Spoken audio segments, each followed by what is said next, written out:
I want to welcome you to the Marshall Plan's 60th Anniversary Symposium, and we hope today to review the lessons learned from the Marshall Plan and their application in the 21st century. On June 5, 1947, speaking to the graduating class at Harvard University, Secretary of State George C. Marshall laid the foundation for U.S. program of assistance to the countries of Europe in the aftermath of World War II. It was just 10 minutes, 1,500 words, a short speech, but one that changed the world forever. It is logical that the United States should do whatever it is able to do to assist in the return of normal economic health in the world, without which there can be no political stability and no assured peace. Our policy is directed not against any country or doctrine, but against hunger, poverty, desperation, and chaos. At a time when great cities lay in ruins and national economies were devastated, Marshall recognized that something had to be done and called on America to do whatever it could to assist in the return of normal economic health in the world. World War II is the bloodiest war in history. More than 70 nations were belligerents. Over 60 million people were killed. The devastation included Europe's great cities. London, 30,000 people were killed, more than 50,000 seriously injured, hundreds of thousands made homeless, and tens of thousands of buildings destroyed. In Berlin, 20,000 lives were lost, 750,000 were left homeless, and in Vienna, over 87,000 buildings and all of the bridges were destroyed. The Habsburg capital was scarred with 3,000 bomb craters, and only 41 vehicles remained in operation. As we know, the devastation was equally great in Paris. I noted that Theodore White wrote, "People were hungry, some starved, others stole, most hoarded, everyone cheated." That was the backdrop. Marshall aimed to get Europe working again.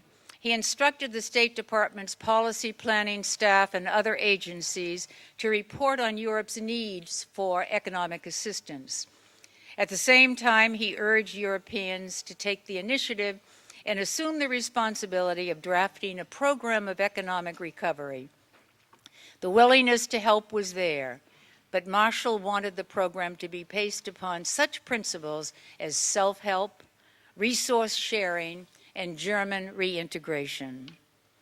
In the spring of 1948, the U.S. Congress passed Marshall's far-sighted proposal as the Economic Recovery Act. By the program's end in 1952, the United States had channeled to 16 European countries some $13 billion in economic aid and technical assistance, amounting to about 2% of our gross national product over the 4-year period. Today, that would be valued at over $100 billion. One of the largest aid programs in America's history and the most successful peacetime foreign policy launched by the U.S. in the 20th century, the Marshall Plan was praised by many. One of the most eloquent voices was Sir Winston Churchill's, to whom it represented the most unsordid act in history. British Foreign Secretary Ernest Bevin, in turn, considered it an act of generosity beyond belief. Among the secrets for the success of the Marshall Plan, as the Economic Recovery Act came to be known, was that spirit of cooperation evidenced in its execution. The program was truly a joint European-American venture, one in which American resources were complemented with local resources, and all participants worked cooperatively toward the common goals of freedom and prosperity. The program also enlisted the private sector and recruited the best brains from the areas of business, labor, agriculture, and other professions. The Marshall Plan also mandated the creation of a regional authority that could represent Europe, leading to the creation of the Organization for European Economic Cooperation, OEEC, the forerunner of today's Organization for Economic Cooperation and Development, OECD. The lesson is that when nations work together, they can overcome the gravest of challenges and build a better future based on a set of core values. The key concept of Marshall's speech was that for the American aid to be effective, the countries of Europe must agree on their own expectations as well as on the action they themselves would undertake in order to carry out the plan. Just as important were the words addressed to the Americans, reminding them of the United States' historic responsibility for Europe's success in its post-war reconstruction. Qu'est-ce que c'est que le plan Marshall, d'abord concrètement? Eh bien, c'est le financement de l'achat aux États-Unis de marchandises américaines essentiellement que les Européens n'auraient pas pu acheter. Et ils n'auraient pas pu acheter parce que les monnaies européennes n'étaient pas convertibles à l'époque.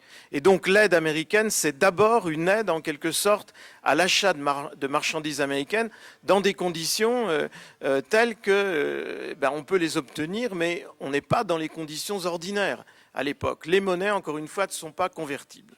Deuxième chose, il y a un apport concret, évidemment, en marchandises. Alors qu'est-ce que le plan Marshall, sur les 3 ans, fournit aux Européens?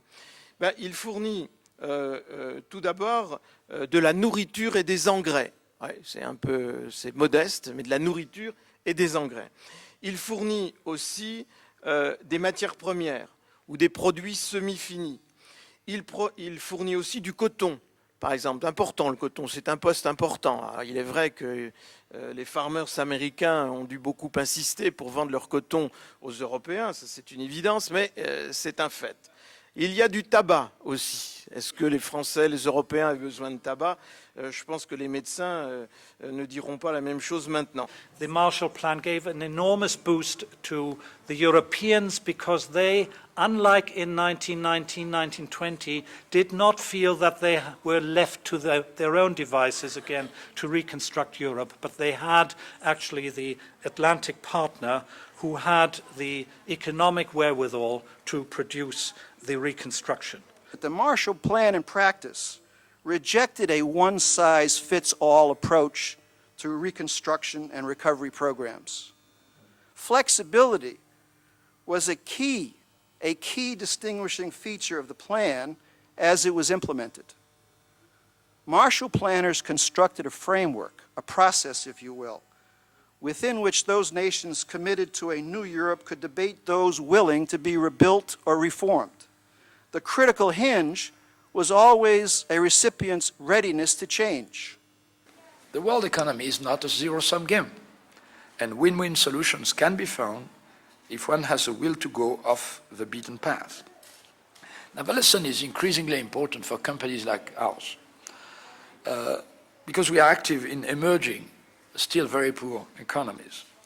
And we've found that a large number of people could become our customers if only we could help them to use wisely our products. In India, for example, in the Calcutta area, we came to realize that poor people living in slums could be building simple, cheap, but decent homes if they would know the technology, be allotted some land, and find some long-term financing. So we designed a model of home, simple to build with family or neighbors. We tried to organize land allotment with the state, and we tried to organize microfinancing with existing financial institutions, so that we got new customers. Helping oneself by helping others does work, and that is what the Marshall Plan was about. The most typical sentence that you might hear about solving international complex issues is, we need a Marshall Plan for ... And this comes at no surprise, because my view of the Marshall Plan is that it has become a synonym for successful international cooperation. But is there a case for applying the Marshall Plan logic into our modern world? I think so. And I would like to suggest such an approach, which would be useful on the climate change issue. It should not be impossible to organize a system by which the industrial countries will bring money, investment, management resources for their industry to help the emerging countries to tackle the issue to their benefit, but also to the benefit of the industrial nations themselves.